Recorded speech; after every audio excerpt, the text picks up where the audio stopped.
ಜಿ5 ಇರುವಾಗ ನೀವು ನಿಮ್ಮ ನೆಚ್ಚಿನ ಶೋಗಳನ್ನ ಎಂದಿಗೂ ಮಿಸ್ ಮಾಡಿಕೊಳ್ಳುವುದಿಲ್ಲ. ಅದು ಸಂಪೂರ್ಣ ಉಚಿತವಾಗಿ. ಅಯ್ಯಯ್ಯಯ್ಯಯ್ಯ ಏನ್ರಮ್ಮ ನೀವೆಲ್ಲ, ಇವಳು ಯಾರೋ ಏನೋ ಹೇಳ್ತಾಳೆ ಅಂತ ಮಾಡೋ ಕೆಲ್ಸನೆಲ್ಲ ಬಿಟ್ಬಿಟ್ಟು ಹಿಂಗೆಲ್ಲ ಬಂದ್ ಕೂತಿದ್ದೀರಲ್ಲಮ್ಮ, ಬುದ್ಧಿ ಇದೆಯಾ ನಿಮ್ಗೆಲ್ಲ? ಈಗ ನಿಮ್ಗೆಲ್ಲ ಕೆಲಸ ಇಲ್ಲ ಅಂತಂದ್ರೆ ಮನೆ ಹೇಗ್ ನಿಭಾಯಿಸ್ತೀರಾ? ಪ್ರಾಣಿ, ಈ ಡೈಲಾಗ್ ಸೂಟ್ ಆಗಲ್ಲ. ಫ್ಲೋನಲ್ಲಿ ಹೇಳ್ಬಿಟ್ಟಿದ್ದೀನಿ. ನಾನ್ ಹೇಳೋದ್ ಕೇಳಿಸ್ತಿದ್ಯಾ? ನಾವು ಮನ್ಸು ಮಾಡಿದ್ರೆ ನಿಮ್ಮಂತ ಸಾವಿರಾರು ಜನ ವರ್ಕರ್ಸ್ನ ತಗೋತೀವಿ. ಆದ್ರೆ ನಿಮಗೆ ಇಷ್ಟು ವರ್ಷ ನಮ್ ಜೊತೆ ಕೆಲಸ ಮಾಡ್ಕೊಂಡ್ ಬಂದಿದ್ದೀರಾ. ಇವಾಗ ಇವಳು ಬಂದು ಯಾರೋ ಏನೋ ಹೇಳ್ತಾಳೆ ಅಂತ ಹೇಳ್ಬಿಟ್ಟು ಇವಳು ಮಾತನ್ನ ನೀವು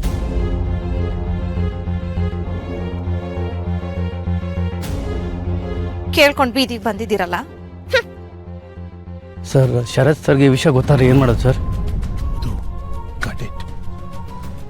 ದಮ್ಮು, ಈ ವಿಷಯ ಶರತ್ ಗೊತ್ತಾದ್ರೆ ನಮ್ ಸುಮ್ಮನೆ ಬಿಡ್ತಾನ? ಇಲ್ಲ ಪ್ರಾಣಿ. ಏನಪ್ಪ ಮಾಡೋದೀಗ? ಶರತ್ ಅಲ್ಲ, ಈ ಮಾಯಾ ಯಾರನ್ನೂ ಸುಮ್ನೆ ಬಿಡಲ್ಲ. ಈ ಮಾಯಾ ಮುಂದೆ ನಿಂತೆ ದುರಹಂಕಾರ ತೋರಿಸ್ತೀರಾ? ಒಬ್ಬೊಬ್ರಿಗೂ ಸರಿಯಾಗಿ ಪಾಠ ಕಲಿಸ್ತೀನಿ.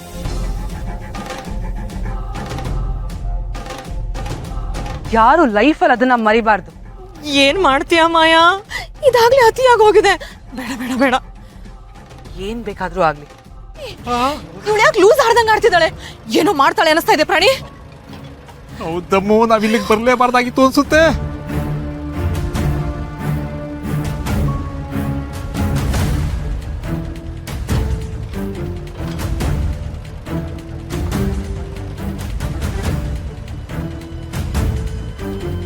ಈ ಮಾಯಂಗೆ ಖಂಡಿತ ಹುಚ್ಚಿಡ್ತಿದೆ.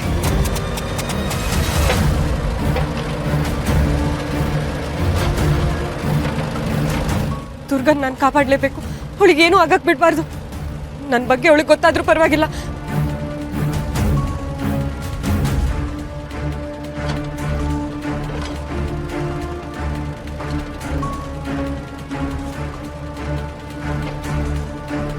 ಮಾಯ, ಬೇಡ ಮಾಯ.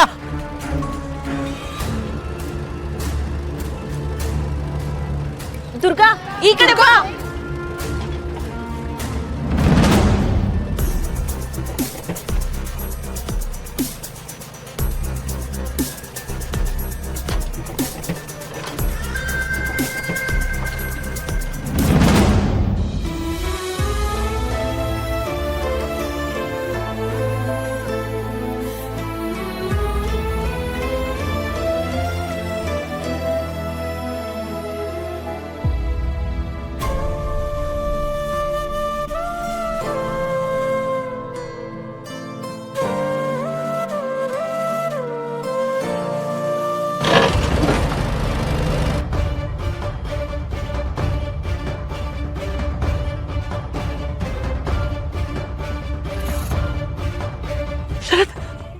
ಶರತ್, ಆರ್ ಯು ಓಕೆ? ನಿಮ್ಗೇನು ಆಗಿಲ್ಲ ಅಲ್ವಾ?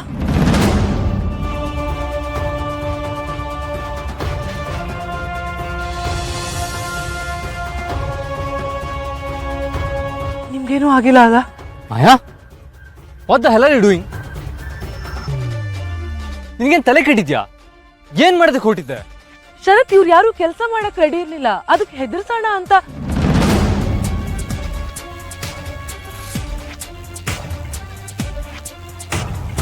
ಅವ್ರು ಕೆಲ್ಸಕ್ಕೆ ವಾಪಸ್ ಬರ್ಲಿ ಅಂತ ಹಾಗೆ ಮಾಡ್ದೆ ಶರತ್.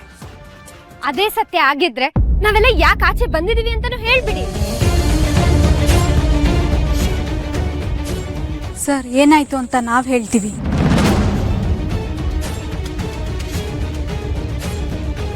ಇವಾಗ್ಲಿಂದ 2 ದಿನ ನಿಮ್ಗೆ ಯಾರಿಗೂ ಬ್ರೇಕ್ ಇರಲ್ಲ. ಆರ್ಡರ್ ಕಂಪ್ಲೀಟ್ ಆಗೋವರೆಗೂ ಯಾರು ಮನೆಗೆ ಹೋಗೋ ಹಾಗೂ ಇಲ್ಲ. ರಾತ್ರಿನೂ ಇಲ್ಲೇ ಇದ್ದು ಕೆಲಸ ಮಾಡ್ಬೇಕಾಗತ್ತೆ.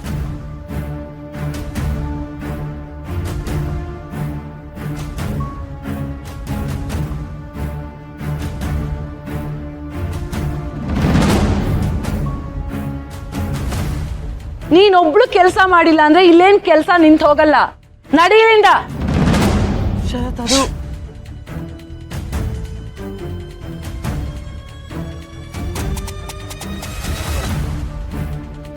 ನೋಡಿ, ಇವತ್ತೇನೇನಾಯ್ತೋ ಅದು ಯಾವುದನ್ನು ಮನಸ್ಸು ಹಚ್ಕೋಬೇಡಿ.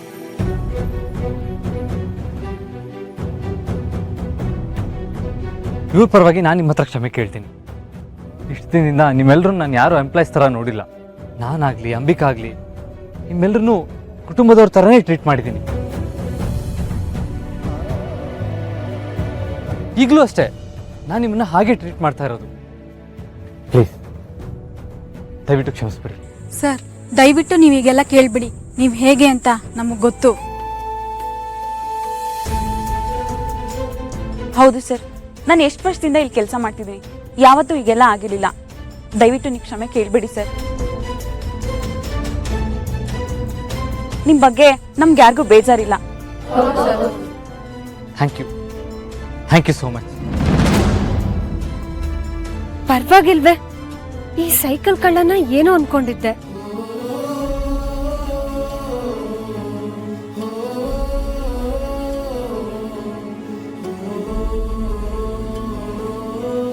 ಭಸ್ಮಾಸುರ ಅಂತ ಒಬ್ಬ ರಾಕ್ಷಸ ಇದ್ದ.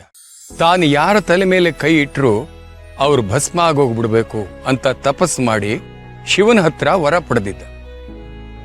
ಅದನ್ನ ಪ್ರಯೋಗ ಮಾಡ್ಬೇಕಲ್ಲ, ಅದಕ್ಕೆ ಮೊದಲು ಶಿವನ್ ತಲೆ ಮೇಲೇನೆ ಕೈ ಇಡಕ್ ಹೋದ. ಶಿವ ಗಾಬರಿಯಾಗಿ ವಿಷ್ಣು ಹತ್ರ ಓಡೋದ. ವಿಷ್ಣು ಹತ್ರ ಸಹಾಯ ಕೇಳ್ದ. ಆವಾಗ ವಿಷ್ಣು ಮೋಹಿನಿ ರೂಪ ತಾಳಿ ಭಸ್ಮಾಸುರನ್ನ ಸಂಹಾರ ಮಾಡ. ಹೇಗ್ ಸಂಹಾರ ಮಾಡ್ದ ಡ್ಯಾಡ್? ಮೋಹಿನಿ ರೂಪದಲ್ಲಿ ವಿಷ್ಣುನ ನೋಡಿ ಭಸ್ಮಾಸುರ ಮೋಹಿತನಾದ. ನೀನ್ ನನ್ನನ್ನು ಮದುವೆ ಆಗ್ತೀಯಾ ಅಂತ ಕೇಳ್ದ. ಅದಕ್ಕೆ ಅವಳಂದ್ಲು, ನಾನ್ ನಿನ್ನ ಮದುವೆ ಆಗೋದಕ್ಕೆ ಅಡ್ಡಿ ಇಲ್ಲ, ಆದರೆ ನನ್ನೊಂದು ಷರತ್ತಿದೆ. ನಾನು ನೃತ್ಯ ಮಾಡ್ತೀನಿ, ಅದೇ ಥರ ನೀನು ಮಾಡಿ ನನ್ನನ್ನು ಗೆಲ್ಲಬೇಕು ಅಂತ ಹೇಳಿದ್ಲು. Wow, interesting. ಆದರೆ ಭಸ್ಮಾಸುರನಿಗೆ ನೃತ್ಯ ಬರ್ತಾ ಇರಲಿಲ್ಲ. ಭಸ್ಮಾಸುರ ನನಗೆ ನೃತ್ಯ ಮಾಡೋಕ್ ಬರೋದಿಲ್ಲ, ನೀನೇ ಕಲ್ಸ್ಕೊಡ್ಬೇಕು ಅಂತ.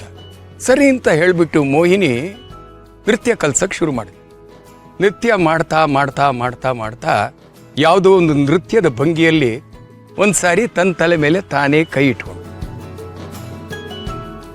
ಭಸ್ಮಾಸುರ ಅದನ್ನು ಕಾಪಿ ಮಾಡ್ಬೇಕಲ್ಲ, ಅವನು ಹಾಗೇನೆ ತನ್ನ ತಲೆ ಮೇಲೆ ತಾನೇ ಕೈ ಇಟ್ಕೊಂಡು. ಏನಾಯ್ತು? ತಾನು ಪಡೆದ ವರ ತನಗೆ ತಿರುಗು ಬಾಣ ಆಗೋಯ್ತು. ಭಸ್ಮಾಸುರ ನಿಂತಲ್ಲೇ ಭಸ್ಮ ಆಗ ಹೋಗ್ಬಿಟ್ಟ. ವಾವ್, ಎಷ್ಟ್ ಚೆನ್ನಾಗಿದೆ ಅಲ್ವಾ ಹಿತಪುಟ? ಅಧರ್ಮ ಜಾಸ್ತಿ ಆದಾಗಲೆಲ್ಲ ಭಗವಂತ ಬೇರೆ ಬೇರೆ ಅವತಾರ ಎತ್ತಿ ಧರ್ಮನ ಸಂರಕ್ಷಣೆ ಮಾಡಿರೋ ಉದಾಹರಣೆ ಬೇಕಾದಷ್ಟಿದೆ. ರಾಮ, ಕೃಷ್ಣ, ಬುದ್ಧ, ನರಸಿಂಹ ಹೀಗೆ ಅವತಾರ ಎತ್ತಿದ್ದು ಅದಕ್ಕೆ ಅಲ್ವಾ? ಕಾಡೋ ಕೈ ಹುಟ್ಕೊಳ್ಳೋ ಜೊತೆಯಲ್ಲಿ ಕಾಪಾಡೋ ಕೈನೂ ಹುಟ್ಕೊಳ್ಳುತ್ತೆ. ಅದಕ್ಕೆ ಅಲ್ವಾ ಕೃಷ್ಣ ಪರಮಾತ್ಮ ಹೇಳಿದ್ದು, ಧರ್ಮ ಸಂಸ್ಥಾಪನಾರ್ಥಾಯ ಸಂಭವಾಮಿ ಯುಗೇ ಯುಗೇ. ಚೆನ್ನಾಗಿತ್ತಾ? ZEE5 ಆಪ್ ಡೌನ್ಲೋಡ್ ಮಾಡಿ ಎಲ್ಲಾ ಸಂಚಿಕೆಗಳನ್ನು ಸಂಪೂರ್ಣ ಉಚಿತವಾಗಿ ನೋಡಿ.